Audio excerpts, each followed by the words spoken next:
Ini ada beberapa kasus nih yang kita terima ya.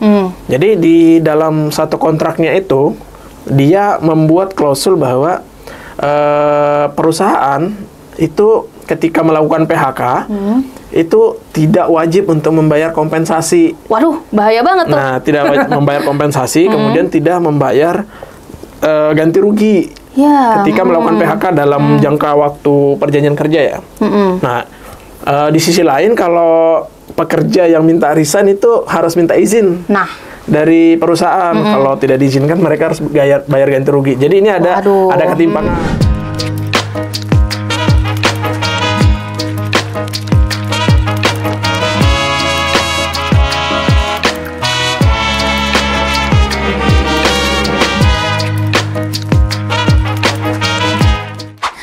Rekan-rekan Aji Jakarta, kembali lagi di podcast Judet, podcast jurnalisme, demokrasi, dan tren. Kali ini kita akan ngebahas tentang isu ketenagakerjaan, khususnya bagi pekerja media, teman-teman jurnalis. Bersama saya Mona Ervita dan saya Mustafa dari LBH Pers. Oke. Nah, kali ini kita berdua akan berdiskusi nih tentang isu ketenagakerjaan untuk pekerja media dan jurnalis. Mungkin saya akan sapa terlebih dahulu ya, Bang Mustafa. Halo Bang Mus, apa kabar? Halo, baik Mbak Mona. Mbak Mona gimana kabar? Lama tidak jumpa nih. Alhamdulillah sehat ya Bang ya. Ya. Oke, apa nih kesibukan Bang Mus nih di LBH Pers? Ya masih banyak. Kita banyak menerima pengaduan ketenagakerjaan ya khususnya. Beberapa tahun terakhir, khususnya tahun lalu itu cukup banyak juga pengaduan. Kita menerima 92 pengaduan dalam setahun. Ini terkait dengan kerjaan ya. Dominasi sih kasus PHK. Oh gitu. Kemarin kan sempat juga LBH Pers launching Catahu ya Bang ya? Iya benar. Oke. Nah, kebetulan nih, kemarin LBH Pers sempat mengeluarkan rilis Catahu. Kita ngobrol-ngobrol nih tentang isu pekerja media, isu ketenagakerjaan, kayak gitu kan. Nah, mungkin Abang Mus melihat isu ketenagakerjaan sekarang ini, bisa diceritain nggak kondisi pekerja media 3 tahun belakangan ini? Jadi kalau kita bicara 3 tahun, berarti ada banyak kondisi ya, banyak peristiwa yang cukup menarik perhatian. Yang pertama soal COVID 2020 yang mulai kemudian sangat berdampak lah sama industri, khususnya industri media. Tentu akan berimplikasi juga ke teman-teman pekerja media di dalamnya. Kemudian datang juga Cipta Kerja, Undang-Undang Cipta Kerja yang kita menemukan banyak persoalan di dalam ya. Bahkan memang sejak penyusunan undang-undang ini kita sudah memprediksi masalah ini akan muncul dan ternyata memang terjadi seperti itu. Kasus PHK menjadi sangat banyak, sangat mudah perusahaan melakukan PHK ya. Makanya tadi di awal saya sampaikan bahwa 1 tahun terakhir kita menerima 90 lebih pengaduan dan lebih dari setengahnya itu terkait PHK, baik PHK secara sepihak ataupun misalnya karena pekerja yang minta di PHK karena pekerja tidak dibayar upah, mereka dibiarkan saja, kemudian upahnya tidak dibayar, mereka bekerja, akhirnya pekerja tidak punya pilihan selain minta untuk di PHK. Nah itu yang banyak terjadi itu. Kurang lebih seperti itu sampai sekarang pun bahkan mungkin kondisinya tidak membaik ya. Mungkin Abang bisa ceritain terkait poin-poin kritis nih. Apa sih yang kalian kritisi dari Undang-Undang Cipta Kerja ini? Kenapa sebegitu dampak besarnya bagi pekerja media nih adanya Cipta Kerja tadi? Abang tadi kan sempat mengatakan bahwa banyaknya PHK yang besar-besaran. Berarti kan rezim Cipta Kerja ini kan semakin banyak ya kasus PHK dan beragam kayak gitu. Ya, memang kita harus mengakui ya bahwa pasca Cipta Kerja itu membuka banyak ruang untuk pengusaha melakukan PHK terhadap pekerja. Kalau misalnya kita melihat undang-undang tentang kerjaan dulu itu memang untuk melakukan PHK itu banyak ada batasannya. Misalnya kalau efisiensi ya dia harus membuktikan kenapa efisiensinya merugi atau kemudian perusahaannya tutup seperti itu. Kalau dia merugi misalnya dia harus membuktikan ada audit eksternal independen bahwa benar dia mengalami kerugian. Tapi di rezim Cipta Kerja justru itu sangat banyak ya. Sangat banyak alasan pengusaha, bahkan efisiensi karena rugi misalnya, itu bukan hanya karena rugi, karena menghindari kerugian itu sudah bisa dianggap sebagai alasan PHK.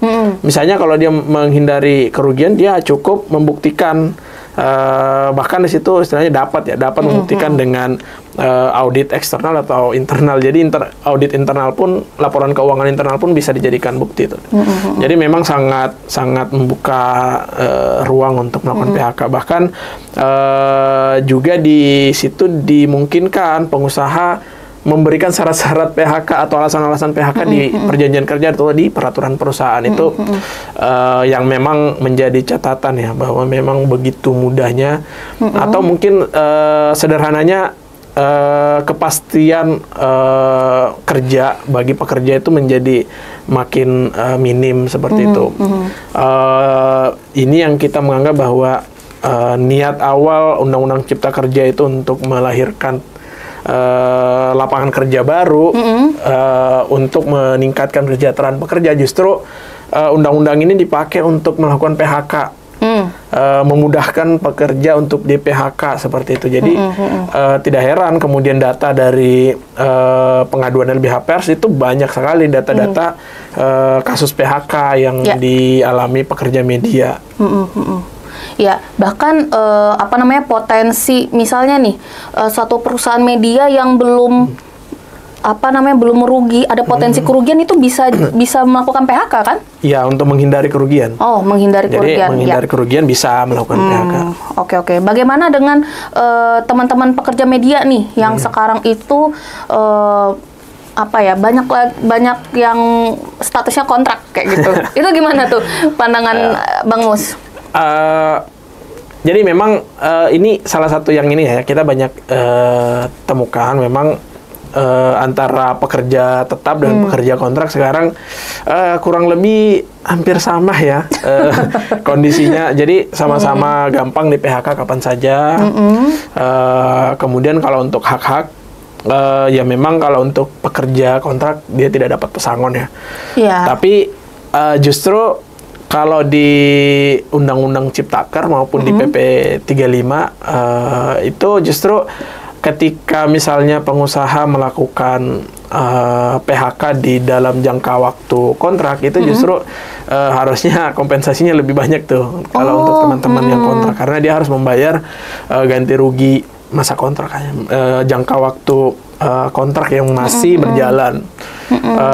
Sementara kalau untuk pesangon kan justru relatif kecil ya, karena yang dulu misalnya ketika dilakukan PHK perkalian pesangonnya kan bisa dikali 2 ya, kali 2. Sekarang kalau dia menghindari kerugian atau dia karena rugi misalnya hanya 0,5 kan. Oh, beda banget ya. Kalau dulu 2 perhitungannya 2 kali perhitungan pesangon, sekarang tinggal 0,5 seperti itu. Jadi memang menjadi sangat kecil kompensasi yang diterima oleh pekerja ketika terjadi PHK. Nah, sebenarnya yang penting begini Mbak, yang penting untuk mungkin digambarkan bahwa dalam beberapa kasus yang kami dampingi justru banyak persoalan, nampaknya teman-teman pekerja ini tidak semua teman-teman pekerja sadar bahwa mereka punya hak-hak yang harus dilindungi. Jadi kebanyakan hanya menerima kontrak apa adanya dari pengusaha, walaupun sebenarnya di klausulnya itu merugikan teman-teman pekerja misalnya. Itu penting banget tuh, jadi edukasi bagi teman-teman pekerja media ya, untuk membaca kontrak kerja secara baik-baik. Itu gimana tuh Bang Mus? Nah, tapi memang perlu kita sadari memang ada kondisi ya. Jadi ada kondisi memang di mana pekerja kemudian tidak kesulitan untuk berdialog dengan pengusaha dalam hal ini saat melakukan perjanjian kerja. Nah, sebenarnya begitupun kita sebenarnya bisa kemudian mendorong teman-teman pekerja untuk melakukan perbaikan dalam perjanjian kerjanya misalnya. Ketika kita melihat ada perjanjian kerja nih yang melanggar atau bertentangan dengan undang-undang. Nah, ini ada beberapa kasus nih yang kita terima ya. Jadi di dalam satu kontraknya itu dia membuat klausul bahwa perusahaan itu ketika melakukan PHK itu tidak wajib untuk membayar kompensasi. Waduh, bahaya banget tuh. Nah, tidak wajib membayar kompensasi, kemudian tidak membayar ganti rugi ketika melakukan PHK dalam jangka waktu perjanjian kerja ya. Nah, di sisi lain kalau pekerja yang minta resign itu harus minta izin dari perusahaan. Kalau tidak diizinkan mereka harus bayar ganti rugi. Jadi ini ada ketimpangan di perjanjian kerjanya. Nah, ini sebenarnya kalau secara regulasi ini kan melanggar karena kalau mungkin Mbak Mona juga tahu ya bahwa satu perjanjian itu nggak boleh melanggar atau tidak boleh bertentangan dengan undang-undang. Nah, undang-undang tenaga kerjaan itu memberikan jadi bahasanya wajib ya. Jadi ya kurang lebih setiap atau siapa saja yang mengakhiri hubungan kerja dalam masih dalam masa atau jangka waktu perjanjian kerja itu siapa yang mengakhiri dia wajib. Jadi ada tulisan wajib tuh, wajib membayar ganti rugi. Nah, begitu juga misalnya terkait kompensasi. Kompensasi kan misalnya di PP 35 atau misalnya di Undang-Undang Ciptaker yang baru kan di situ ditulis juga setiap berakhirnya hubungan kerja, kontrak ya, itu perusahaan wajib membayar kompensasi. Jadi setiap misalnya masa kerjanya kontraknya 1 tahun. Nah, di akhir 1 tahun itu perusahaan wajib membayar. Nah, ini yang kemudian sangat jarang teman-teman pekerja ya memahami atau mengetahui hak itu. Jadi biasanya teman-teman ketika misalnya berakhir masa kontraknya 1 tahun diperpanjang, mereka nggak dapat kompensasi itu. Bahkan saat mereka di PHK di ujung misalnya di tahun kedua atau tahun ketiga mereka akhirnya tidak menerima kompensasi. Harusnya kan dapat pro rata ya.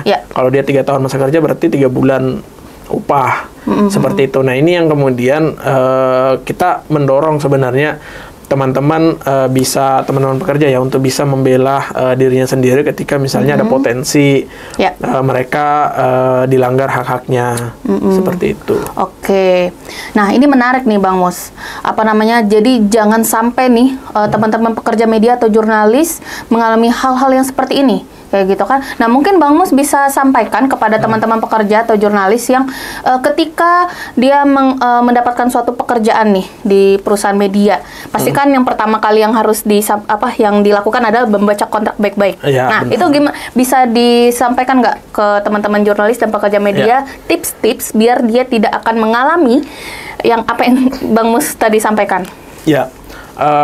Jadi memang pekerja media atau teman-teman ya sebaiknya memang punya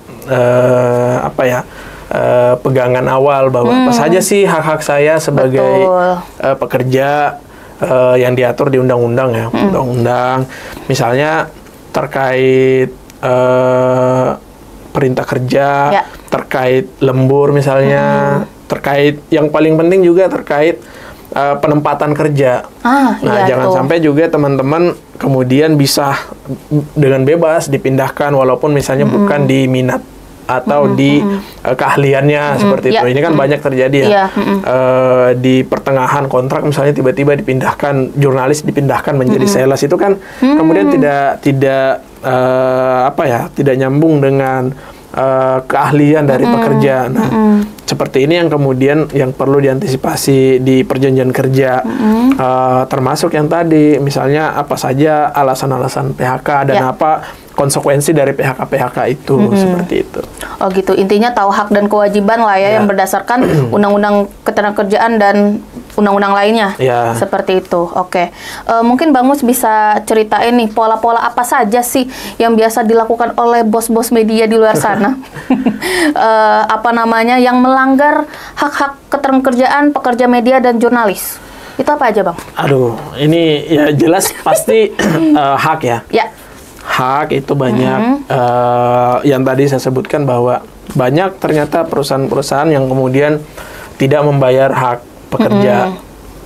Kemudian banyak juga yang melakukan PHK misalnya secara sepihak, tidak melalui apa ya istilahnya musyawarah. Oke. Nah, kalau di regulasi yang harusnya ketika ingin dilakukan PHK itu harus ada upaya dulu untuk menghindari PHK. Tapi yang terjadi sekarang ketika perusahaan mau melakukan PHK ya langsung aja melakukan PHK. Atau bahkan banyak kemudian perusahaan, ini perusahaan besar ya, perusahaan yang sudah mapan, kemudian langsung menyodorkan dokumen perjanjian bersama yang tidak didahului perundingan. Harusnya kan kalau dokumen perjanjian bersama untuk mengakhiri hubungan kerja harusnya kan dirundingkan dulu antara pekerja dengan pengusaha. Tapi banyak yang kami dapatkan justru kemudian pekerja dipanggil, kemudian dikasih ini dokumen tanda tangan dong. Nah seperti itu. Kemudian kalau kamu nggak tanda tangan nanti kamu nggak bisa cairin JHT misalnya. Wah, berarti ada ancaman dong. Ya itu banyak ada yang seperti itu. Atau misalnya secara terselubung bahwa ini hanya perjanjian tanda tangan aja perjanjian kerja, kemudian dikasih lampiran-lampiran mengundurkan diri. Ini banyak ya. Ini bukan hanya satu media ya yang perusahaan melakukan PHK, tapi menjadi apa ya? Peristiwa hukumnya dibuat seolah-olah pekerja mengundurkan diri. Banyak banget itu. Itu ada yang setidaknya yang kami terima pengaduan ada di 2 perusahaan besar ya. Ada 2 perusahaan media yang mengalami itu atau melakukan itu. Jadi pekerja ingin di PHK tapi diberi surat pengunduran diri. Jadi sebenarnya PHK-nya datangnya dari pengusaha ya. Iya, tapi, karena dia menghindari bayar pesangon. Ya bisa jadi menghindari pesangon atau kompensasi. Seperti itu. Ini ada beberapa yang kita dapat alasannya merugi, tapi anehnya pengusaha tidak ingin mengeluarkan surat PHK, justru pekerja lah yang diminta untuk melakukan PHK. Nah ini yang kemudian kita nggak tahu ya, pada pelaksanaannya banyak juga teman-teman yang menjalankan itu. Tapi tapi kita menerima pengaduan pasti kita mendorong agar kemudian tetap memperjuangkan hak-haknya. Oke. Nah, ini saya banyak cerita-cerita nih dari teman-teman wartawan saya nih. Mereka itu ada yang diupah di bawah UMP. Sedih banget, Bang. Dengernya di bawah UMP lagi ya, kerja di Jakarta, banyak pengeluaran juga kan. Kan juga teman-teman jurnalis kan kemana-mana kayak gitu kan, butuh biaya ongkos dan segala macam, tapi diupah di bawah UMP kayak gitu. Itu gimana? Ada nggak di LBH Pers menerima kasus seperti itu, Bang? Kalau beberapa tahun terakhir ini kita nggak dapat ya, kita nggak dapat lagi ada yang di bawah UMP. Tapi kan sebenarnya memang standar upah jurnalis itu kan nggak bisa disamakan dengan upah pekerja di sektor yang lain ya. Jurnalis itu punya beban kerja yang cukup besar, biaya transportasi, komunikasi itu kan cukup tinggi ya, karena mobilitas teman-teman jurnalis itu cukup tinggi. Tapi poinnya adalah kalau misalnya ada perusahaan yang masih menjalankan praktek upah di bawah UMP itu kan sebenarnya pidana ya.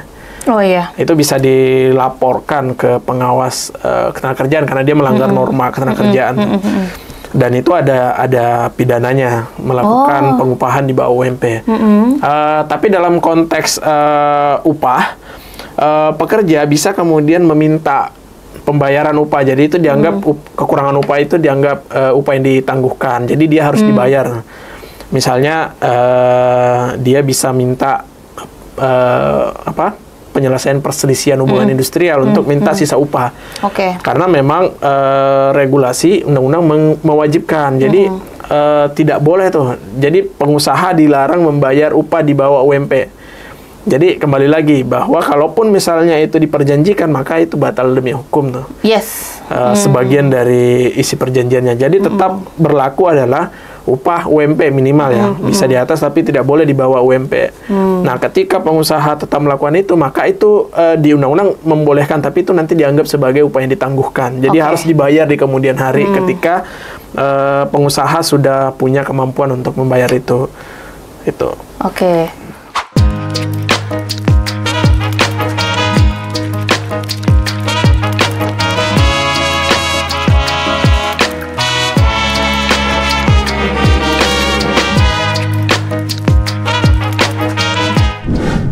Saya sebenarnya ada pengalaman ya di LBH Pers menangani kasus. Kebetulan sebenarnya Mbak Mona ini pernah di LBH Pers juga. Jadi saya sebenarnya tergelitik nanya soal kasus ini dari Mbak Mona. Mbak Mona kebetulan punya pengalaman saat berhadapan dengan satu korporasi media besar. Anggaplah saja. Ya. Jadi atau kita sebut aja ya MNC lah, MNC.